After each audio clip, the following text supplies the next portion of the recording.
Today's show is riveting. Okay, today we're going to cover two Milwaukee rivet guns. Yeah, we've got the M12 Rivet Gun and we've got the M18 Fuel Rivet Gun. Now this one, the M12, came out a couple of years ago. It's been used quite a bit, been a great tool. And then the M18 this year came out, and it really stepped up the game as to what the capability is of a cordless rivet gun.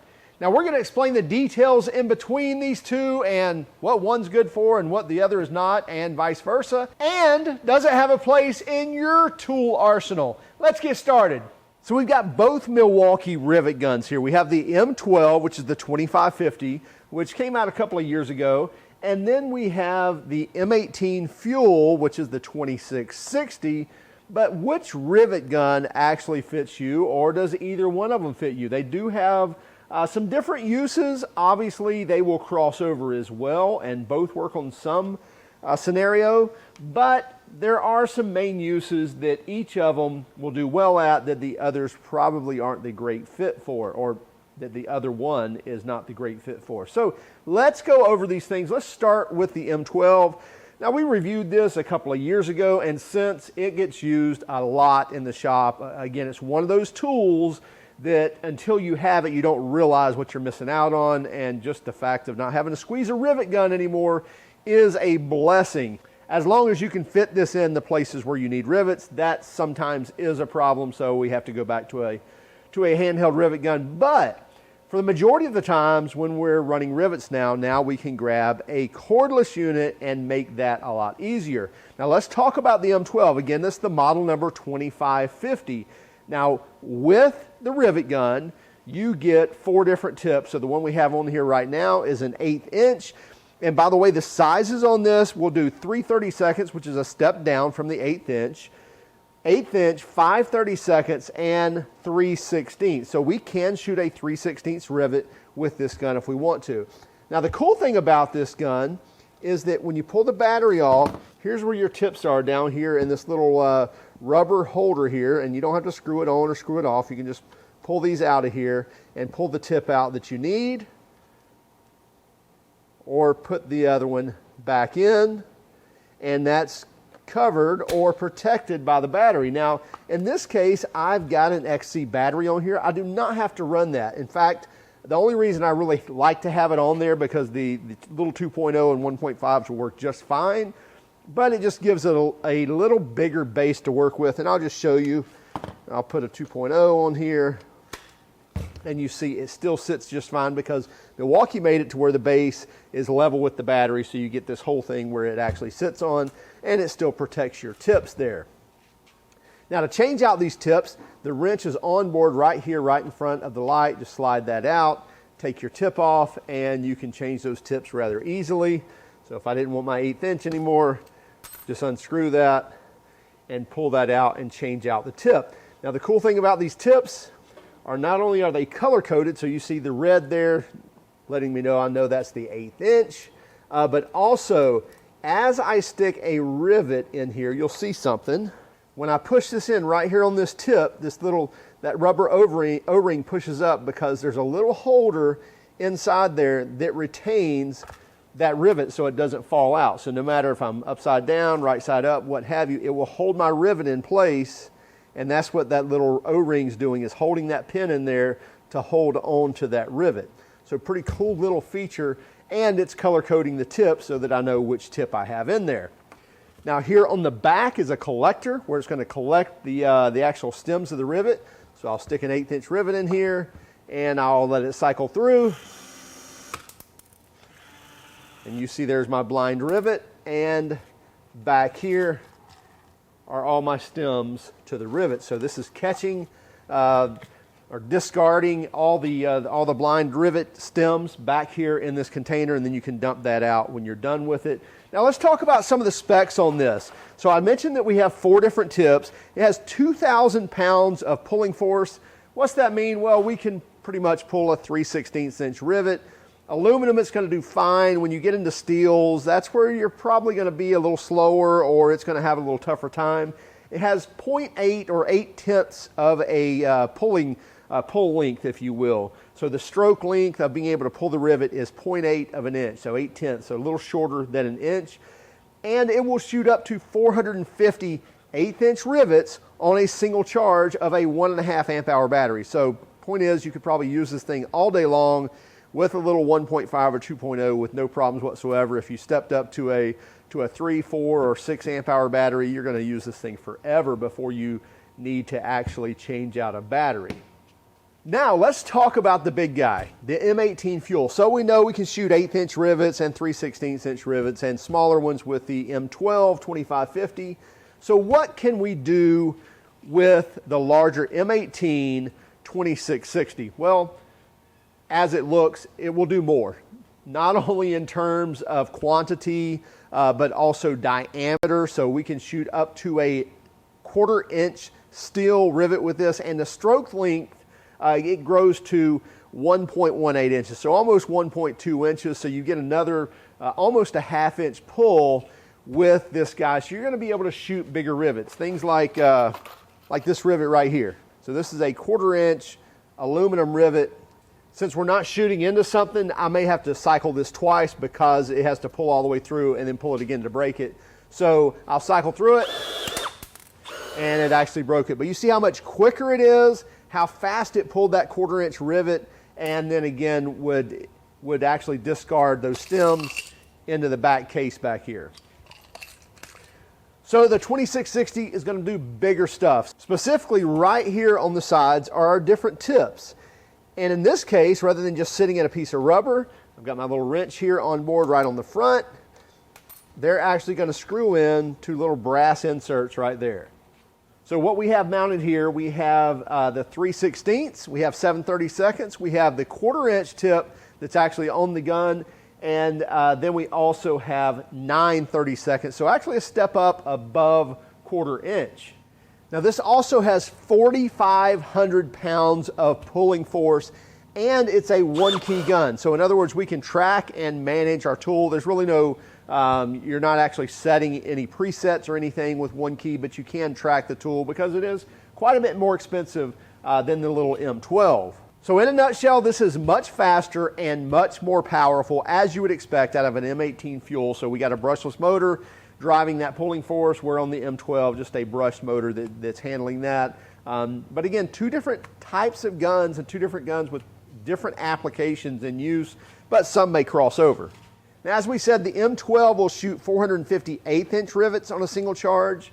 The M18 2660, the M18 will actually shoot 500 1/4 inch aluminum rivets on a single charge of the 2.0 CP battery. So you're running a 2.0 battery, 500 of these, you're running a 3 or a 5 amp hour battery, you're going to be driving as many rivets as you want to, unless you're in a production environment and you're really using this thing a lot. But still, you're going to get a lot of runs on a single charge. We also have a little flip up hanger here, steel hanger, so if you need to hang that somewhere while not in use, you can do so.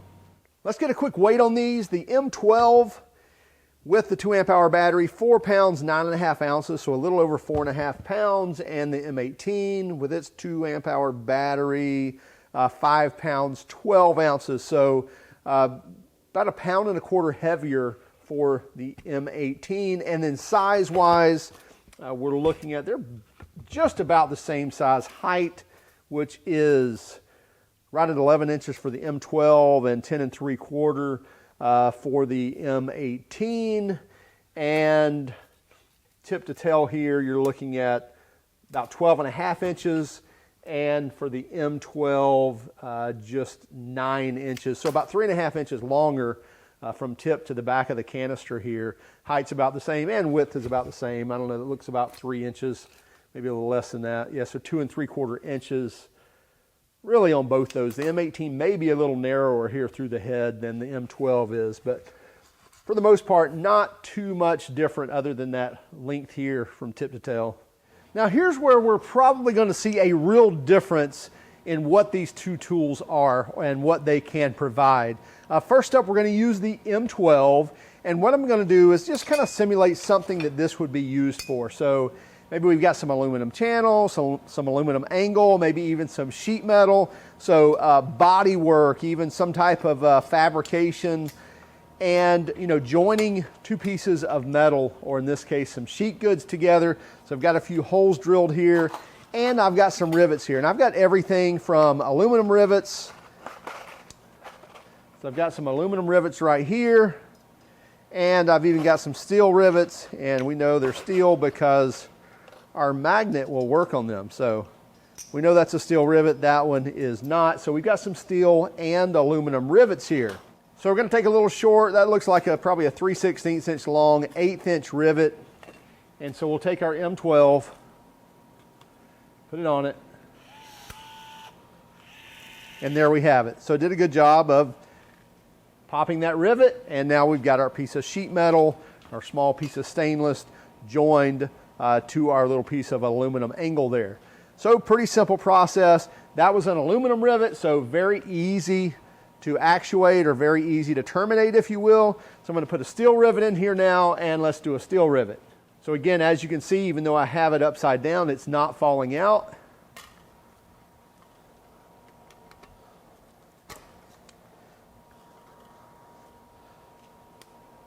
Put my rivet in. So a little bit harder pull because it is a steel rivet. And then I'll put a longer steel rivet in, which, remember, we only have an 1/8 inch pull, so we may have to pull this twice. Nope, it actually did it. Sometimes that'll go back in there, sometimes it won't. You can just shove it in there. And then let's do one more here. Another steel rivet. And again, all these are being collected back here in the back. So it works well. It actually pulls it with no problem whatsoever, has plenty of force to pull it, but it's not exactly blistering fast. Now let's change out this tip.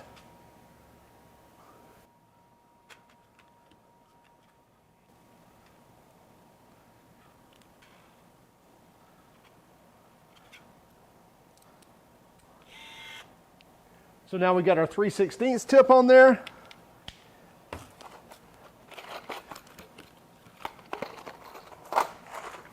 And we've got some 3/16 inch rivets. Looks like 3/16 by probably 1/4 inch deep. Again, same thing, even though it's a bigger rivet, still holds it in the tip. Put it in there. So still pulls the rivet, no problem whatsoever. But again, you can tell that it's somewhat slow. It's not exactly really fast. Also, we're doing things that are going to hold for kind of aesthetic reasons, probably. Now, there's some structural integrity here, but these smaller 1/8 inch rivets, they're not going to hold together major structures or anything like that. But it works really, really well. Now let's step up to the M18. Okay, so now I've got the M18, and I put my 3/16 inch tip in there, and now I'll grab a couple of these 3/16 inch rivets. I'll just go ahead and stick them in the holes here.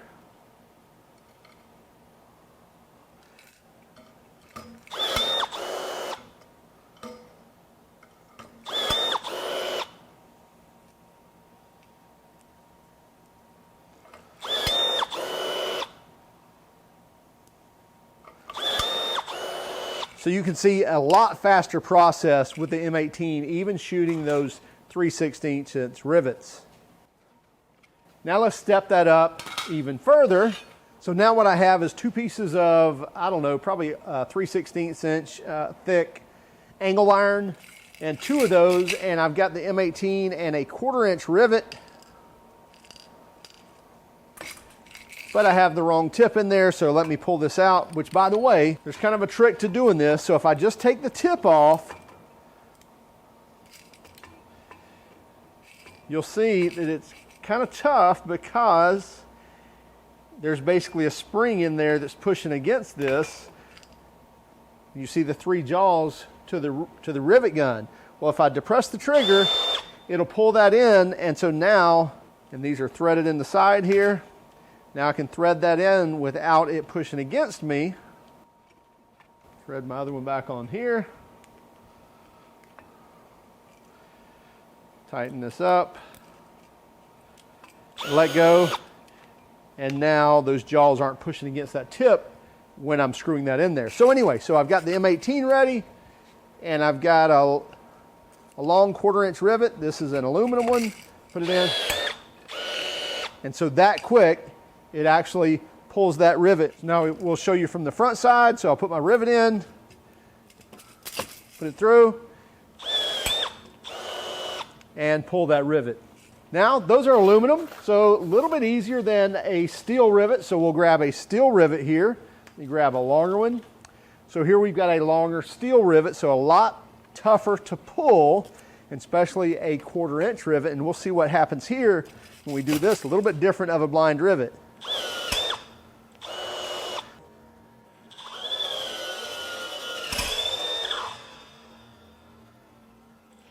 You'll see these a lot inside of doors, holding on door regulators, things like that, especially from the 90s, early 2000s, maybe even back into the 80s. And it's kind of this split design. These are steel and they hold really, really well.